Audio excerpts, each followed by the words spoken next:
اور جب سے ہمارے دوست منصوری صاحب کا انتقال ہوا ہے تب سے ملنے کو ویسے بھی دل نہیں کرتا. اس گروپ کے وہ ممبر تھے. تو اس کے بعد تو میرے خیال ایک آدھ میٹنگ ہی ہوئی ہے پچھلے 1 سال کے اندر یا 2 ہوئی ہیں.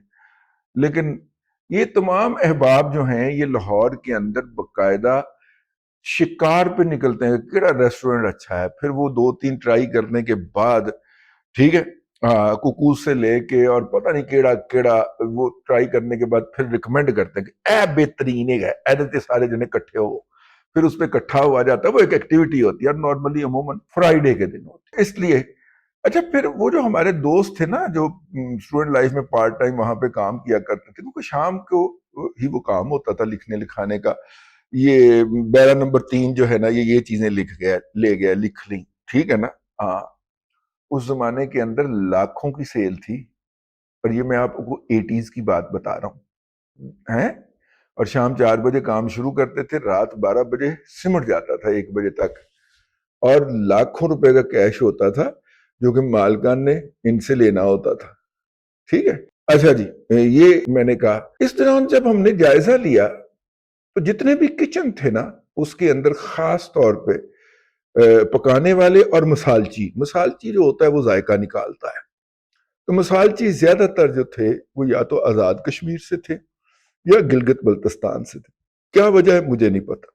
یہ بھی ہو سکتا ہے کہ پہلا مسالچی آیا اور پھر اس کے بعد اپنا پورا قبیلے کے بچے وہ اٹھا کے لاتا گیا ہو. اور لاہور کے اندر پھر جو نیا ہوٹل کھلا کسی نے رسک ہی نہیں لیا. ٹھیک ہے نا جی. ہاں لاہور کے پرانے جو ہوٹل تھے وہ جو اندرون اپنا سرکولر روڈ پہ کون سا تھا اب تو وہ اندرون شہر کا ہی کہلائے گا. وہ بڑا مشہور و معروف تھا.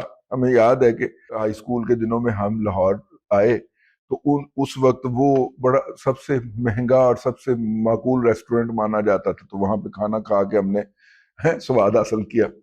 تو میں عرض کر رہا تھا کہ یہ جو کچن کے اندر ہمیں زیادہ تر گلگت بلتستان کے اور آزاد کشمیر کے نوجوان افراد یا سینئر سٹیزن قبضہ جما کے بیٹھے ہوئے نظر آئے. کسی بھی ریسٹورنٹ سے پٹی ٹکا سے اور کشمیر چرگا سے شروع ہو جائیے اور راوی لاہور تک آ جائیے. ٹھیک ہے. اور جو ہے وہ ندیم کیٹرنگ جن کے ہاں پکتا ہی مٹن ہے ان تک آ جائیے. ٹھیک ہے. پھر گلبرگ کے اندر کلمہ چوک سے لے کے اور گول چکر لبرٹی راؤنڈ اباؤٹ سے کے درمیان بہت کلاس کے ریسٹورنٹ ہیں ان تک آ جائیے. ہم ہمیشہ جس ریسٹورنٹ میں جاتے ہیں اس کے کچن میں اس طرح کر کے آنکھ مطلب ٹکاتے ضرور ہیں. ٹھیک ہے. وہاں پہ جم خانہ کے اندر کچن کے اوپر قبضہ انہی مطلب کہ ان 2 افراد کا ہوتا تھا. ایک دفعہ مجھے یاد ہے کہ میں سرینا فیصل آباد میں ٹھہرا ہوا تھا تو میں نے ایک چیز کے بارے میں مچھلی کے بارے میں شکایت کرنا چاہی. تو شکایت وصول کرنے کے لیے جو شخص وہاں پہ آیا اس کا تعلق گلگت سے تھا. میں نے اس کا انٹرویو کیا. پھر پورا انٹرویو سے مراد پوچھا تو اس نے کہا کہ وہ گلگت سے تعلق رکھتا ہے اور یہاں پہ وہ کام کرنے کے لیے آیا ہوا. اب فیصل آباد کہاں مطلب مین سٹی کا تو آپ کہہ سکتے ہیں. فیصل آباد تو تھوڑا سا ہٹ کے ہے نا. کراچی میں مجھے یہ جو اب ایس آئی یو ٹی کے حوالے ہو گئے نا تاج محل ہوٹل تاج محل کیا نام تھا اس کا اس میں ایک دفعہ دفتر والوں نے ٹھہرا دیا. تو وہ مرچیں تون کے لے آیا جناب. میں نے اس سے وہ کیا ہوتا ہے جی وہ پرانس منگوائے وہ مرچیں تون کے لے آیا. میں نے اس کو بلایا. میں نے کہا یار یہ آپ کہاں سے ہیں؟ اس نے کہا کہ میں باغ آزاد کشمیر سے ہوں. میں نے کہا لے کشمیری چڑھے ہی میرے ہاتھ. میں کہا بھائی یہ مجھے آپ نا ایک لقمہ لیں اور کھا کے دکھائیں. آپ اگر کھا گئے تو میں کھا لوں گا. کہتے سر مرچیں زیادہ. میں نے کہا ہاں. کہتے سر یہاں پہ پسند ہی یہی کرتے. میں نے کہا مجھے اپنا اوریجنل کشمیری ذائقہ نکال کے دے اس سے اور یہ لے جائے یہاں سے. ٹھیک ہے. وہ پھر خاص طور پہ جب اپنے کھانے کی شکایت کرنی ہو تو پھر آپ شیف کو طلب فرماتے ہیں نا. کوک کو بلاتے ہیں وہاں پہ تو انہوں بلا کے لے آؤ. ٹھیک ہے. اور وہ اس بات کی بڑی ویلیو کرتے ہیں کہ متعلقہ بندے کو ہم نے بلا کے تو اس کے ساتھ گفتگو کی ہے اور بڑی آپ کی پھر آؤ بھگت ہوتی ہے. پھر میں وہ ایک کورس کے سلسلے میں گیا ہوا تھا. مجھے 5 دن ٹھہرنا تھا. 5 دن پھر انہوں نے اگر میں نے کبھی کمرے میں کھانا منگوایا تو انہوں نے بہت پراپرلی سرو کیا. کہنے کا مطلب یہ تھا کہ یہ اس طبقے کا کچن کے اوپر. ابھی میں نے اس وقت کا تو مجھے یاد نہیں ہے لیکن ابھی میں نے پرٹیکولرلی نوٹ کرنا شروع کیا ہے. لاہور کے ہوٹلز کے اندر سروس آرڈر ٹیکر بچے بیرے وغیرہ جو ہیں ان میں سے زیادہ تر کا تعلق جنوبی پنجاب سے. ٹھیک ہے، ایک دو سے میں نے پوچھا بھی، بہاولپور، ٹھیک ہے، اچھا جی خیرپور ٹامے والی، اوکے، نہیں خیرپور ٹامے والی نہیں، ایک کوئی اور ہے ادھر اس طرح کا شہر، اچھا اس کے بعد جناب شجاع آباد، اچھا جی، اس کے بعد جناب ڈائجیرین یعنی ڈی جی خان کے رہنے والے، اس طرح کے عمومی طور پہ بچے آپ کو ریسیپشن پہ ملتے ہیں۔ ریسیپشن سے مراد ہے وہ کھانا سرو کرنے کے اوپر، زیادہ تر یہی ہوتے ہیں۔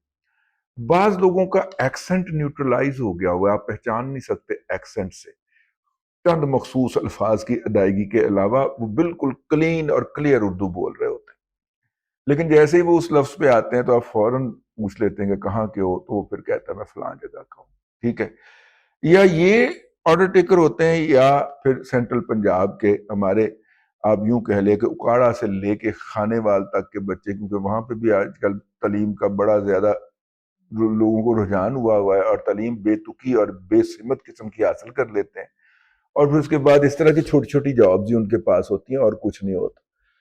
اور خاص طور پہ فاسٹ فوڈ کے اندر بھی یہی لوگ ملتے ہیں، اور ادھر بھی یہی لوگ ملتے ہیں۔ آپ کہیں گے کہ یہ گجرانوالہ گجرات وزیر آباد نزدیک ہے تو ادھر کے بچے، ان کا رجحان کسی اور طرف ہے، ایک تو ان کو مقامی جابز مل جاتی ہیں، یا پھر یہ باہر جاتے ہیں۔ یہ والے جو ہے نا، ان کے ہاں بھی باہر جانے والا جو ہے وہ مسئلہ وہ لیبر کا ہی ہے، ادھر سے سکلڈ مین پاور یا ایڈوانس مینجمنٹ مین پاور کا باہر جانے کا کوئی رواج نہیں ہے۔ تو مصطفیٰ کا یہ کہنا انہیں پٹھان لوگ بڑے پسند ہیں، اور وہ چونکہ یہ ہوتے ہیں اور وہ ہوتے ہیں، تو ہوٹل انڈسٹری کے اندر، ہاسپٹیلٹی انڈسٹری کے اندر تو پٹھانوں کا میں نے آج تک وجود نہیں دیکھا۔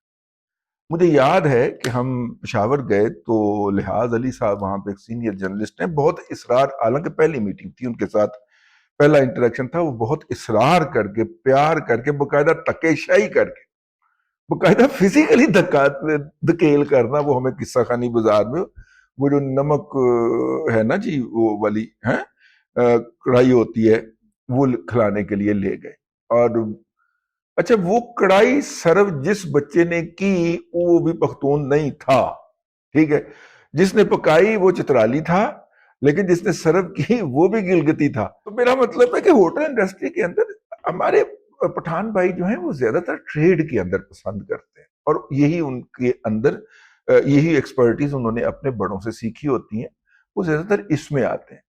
ہاسپٹیلٹی انڈسٹری کے اندر تو آغا خانیوں نے گلگت والوں کو بہت آگے پہنچا دیا ہوا ہے۔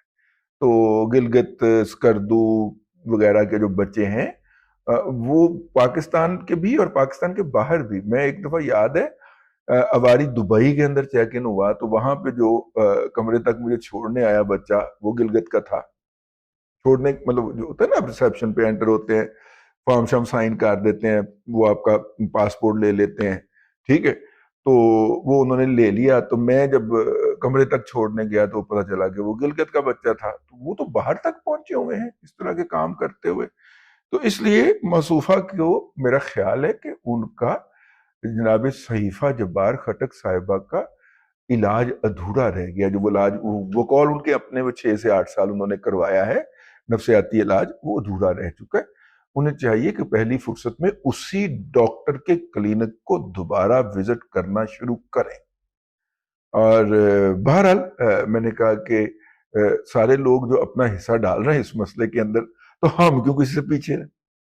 اب تک کے لیے اتنا ہی، اگلے ولاگ کے اندر آپ کی خدمت میں حاضری ہوگی۔ اللہ تبارک و تعالیٰ آپ کو آسانیاں عطا کرے اور آسانیاں خلق خدا میں تقسیم کرنے کی توفیق عطا کرے۔